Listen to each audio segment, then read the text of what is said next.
3, 2, 1. L'histoire de Dieu, du monde et de toi. 3. Dieu est l'union de trois personnes liées par l'amour. Au commencement, ils étaient trois, le Père, le Fils et le Saint-Esprit. Non pas trois dieux différents, mais un Dieu, union indissoluble de trois, une triunité ou trinité.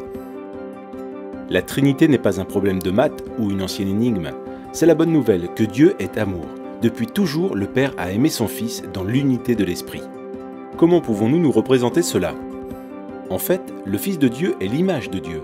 Il nous donne accès à la vie de Dieu. Ainsi, considérons par exemple la scène du baptême du Fils de Dieu. Nous y voyons le Saint-Esprit descendre sur lui, tandis que le Père déclare « Tu es mon enfant bien-aimé, tu fais toute ma joie ». Cette scène est un aperçu de la vie éternelle de Dieu. Le Père a toujours aimé son Fils avec la joie du Saint-Esprit.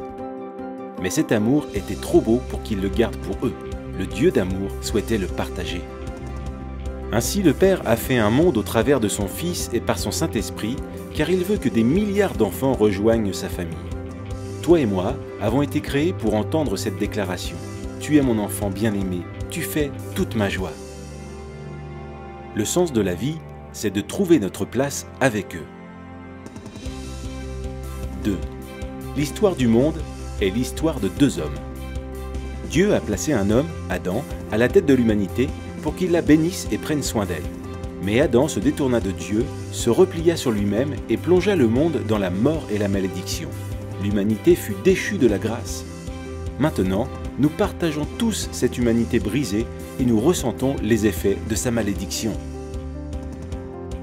La race humaine est comme un sapin de Noël qui a été abattu et arraché de sa terre naturelle. On peut se déguiser avec des décorations fantaisistes, on peut effectuer toutes sortes de bonnes actions. Mais nous périssons. Nous n'avons aucune vie spirituelle en nous et nous nous dirigeons vers notre perte. La race d'Adam est sous la condamnation de Dieu. Dieu a prononcé un non définitif à ce mode de vie parce qu'il veut quelque chose de très différent pour nous. Il veut que nous trouvions tous la vraie vie dans un second Adam, Jésus-Christ. Le Fils est venu sur terre en devenant un simple homme et fut nommé Jésus. Il est entré dans notre monde brisé et a pris en charge notre cause perdue. Comme un champion qui gagne la course pour nous, Jésus prit place dans nos chaussures et vécut la vie parfaite que nous ne pourrions jamais vivre. Puis, sur la croix, il mourut d'une mort maudite, mort qui devait être la nôtre. Mais en faisant cela, il prit la nature maudite d'Adam et l'anéantit. En effet, 3 jours plus tard, il revint à la vie, avec une vie vraiment nouvelle, là où il n'y a ni mort ni malédiction. Il nous invite maintenant à entrer dans sa vie et dans sa famille. 1. Tu fais un avec Adam. Feras-tu un avec Jésus? Par notre naissance, nous faisons un avec Adam. On dit bien tel père, tel fils. C'est pourquoi nous partageons aussi sa nature égoïste, sa mort et sa malédiction. Unis à Adam, nous n'avons pas de vie en nous-mêmes et aucun espoir pour l'avenir. Mais Jésus vient pour offrir une incroyable union avec lui.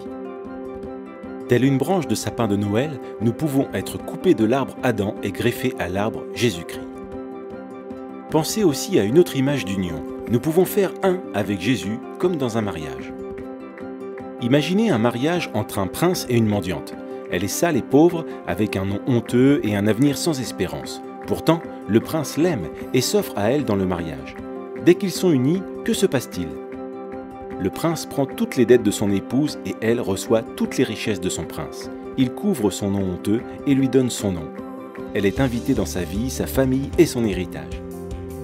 Grâce à son prince, elle peut appeler le roi papa. Et tout cela grâce à leur union conjugale. C'est exactement la même chose avec Jésus. Si nous le recevons, tout ce qui est nôtre, notre péché, notre malédiction deviennent siens. Il paie le prix de tout cela sur la croix.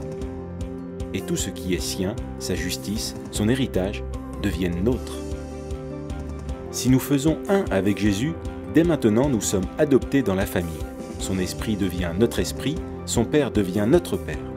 Nous appartenons à ses frères et sœurs dans l'Église, nous prions le même Père et l'entendons exprimer son amour pour nous par ses paroles.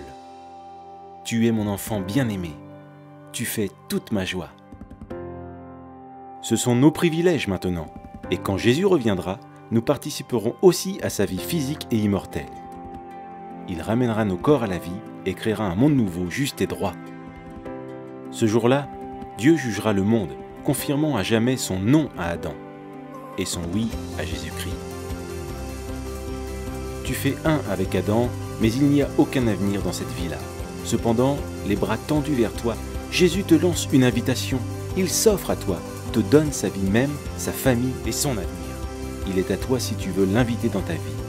Fais un avec Jésus. Les trois t'invitent dans leur cercle d'amour. Les deux déterminent le monde. Veux-tu faire un avec le Fils de Dieu ?